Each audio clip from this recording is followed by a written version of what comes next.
Halo, selamat malam Indonesia. Kembali lagi dengan saya Caroline dari negeri perantauan. Saya sangat senang sekali kalau sebentar lagi sekitar minggu depan ya, kalau saya dengar bahwa kasus Sambo akan segera disidangkan.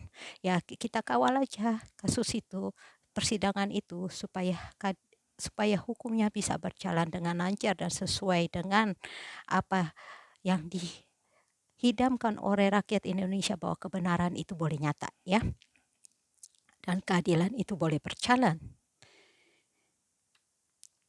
Tapi di tengah-tengah itu saya sangat kecewa dengan suatu pernyataan seorang pendeta yang sangat terkenal, Pak Pendeta Gilbert Rumendo. Waduh, Bapak itu, Pak Pendeta itu, berapa minggu yang lalu berkunjung ke kuburan Yosua.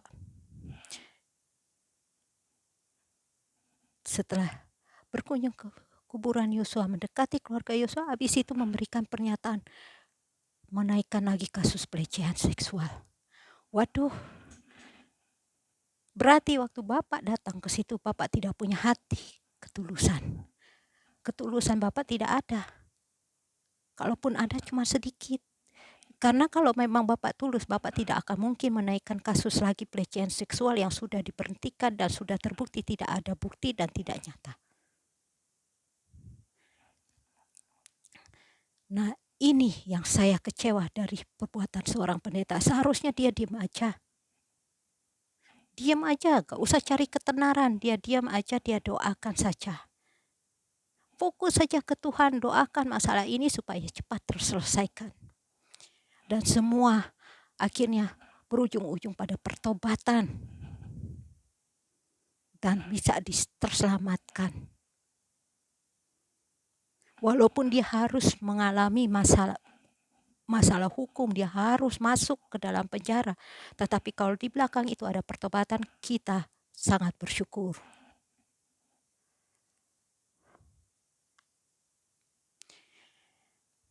Bapak, malah yang saya kecewa itu keluarga Yosua, Pak.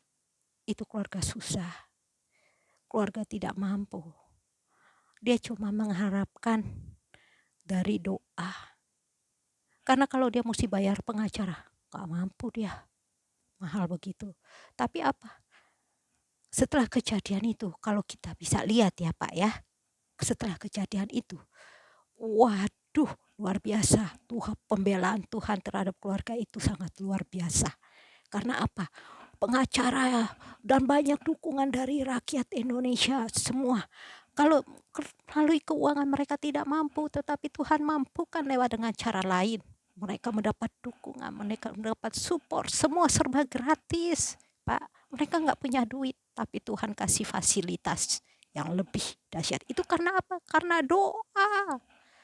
Doa dan pengharapan mereka. Mereka selalu berdoa, mereka selalu berharap supaya kebenaran itu boleh nyata. Tetapi Bapak datang. Habis itu Bapak kasih pengumuman, pernyataan yang melukai hati mereka. Betapa teganya hati Bapak sebagai seorang pendeta. Saya nggak tahu apa Bapak sudah berubah. Saya tidak tahu. Tapi tidak selayaknya seorang pendeta berkata dan menyakiti serta berbuat seperti itu. Saya orang awam. Saya tidak berpendidikan teologi ya. Tapi Pak, saya anjurkan berbuat, berkata, berpikiran. Jangan melalui kepintaran, tetapi lewat hati. Lewat hati. Saya tidak pintar seperti Bapak.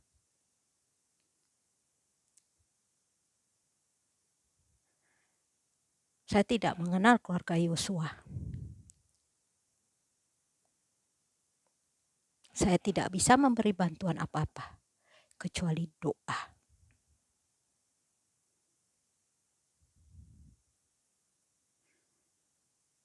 Bapak ingat ya, orang susah tuh selalu dibela Tuhan.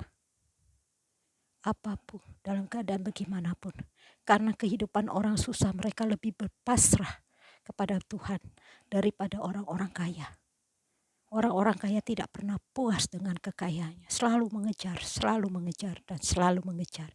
Tetapi orang susah, Pak, dia sedikit aja berkat, dia sangat mengucap syukur kepada Tuhan. Dan dia selalu merasa bersyukur hari-harinya.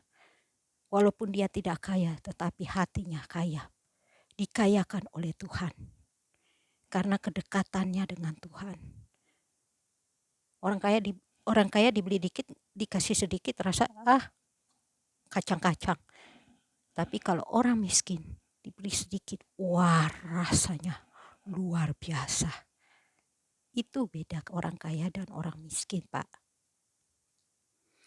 Jadi di sini saya lihat pembelaan Tuhan terhadap keluarga Yosua itu sangat besar. Di situ Papa harus menilai.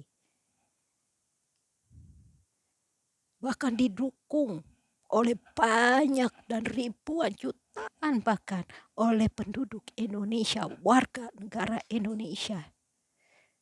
Padahal mereka keluarga biasa-biasa aja, Pak.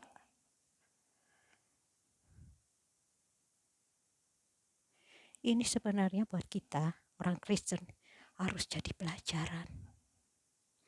Kita petik positifnya bahwa Tuhan tidak pernah meninggalkan kita. Di saat apapun, kalau kita selalu bersandar kepada Dia.